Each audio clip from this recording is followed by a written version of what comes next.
நீ எவ்வளவுதான் கஷ்டப்பட்டாலும், யாரும் உன்னை மதிக்காமல் இருந்தாலும் மனசு உடையாது. ஏன்னா வெற்றி வருவதற்கு முன் வாழ்க்கை சில அறிகுறிகளை காட்டும். அந்த 5 அறிகுறிகள் உன் வாழ்க்கையிலும் இருக்கா? இந்த கதையை கடைசி வரை பாரு.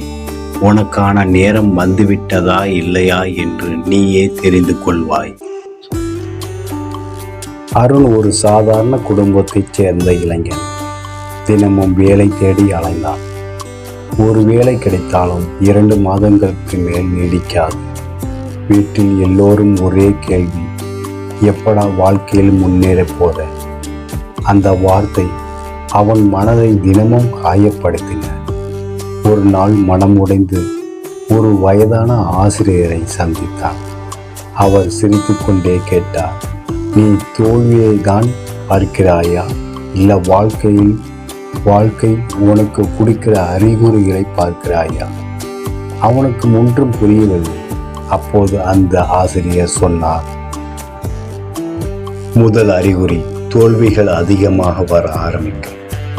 வெற்றி வருவதற்கு முன் வாழ்க்கை நம்மை பலமுறை சோதிக்கும். 2வது அறிகுறி, பழைய நண்பர்கள் விலக ஆரம்பிப்பார்கள். அது தனிமை இல்லை, உன் அடுத்த கட்டத்திற்கு வாழ்க்கையை உன்னை தயார்படுத்துகிறது.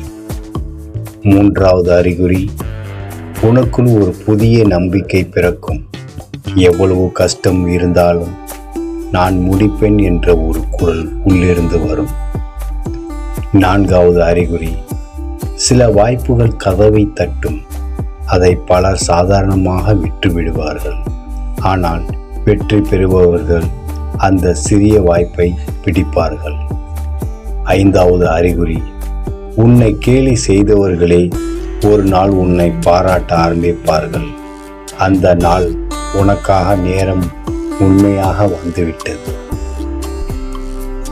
அந்த ஆசிரியரின் வார்த்தைகள் அருண் மனதில் வைத்து கொண்டான். ஒரு சிறிய வேலை கிடைத்தது. சம்பளம் குறைவு, ஆனால் அதை விட்டுவிடவில்லை. ஒவ்வொரு நாளும் புதிதாக கற்றுக்கொண்டான். 1 வருடம் கழித்து அதே நிறுவனத்தில் மேலாளராக உயர்ந்தான்.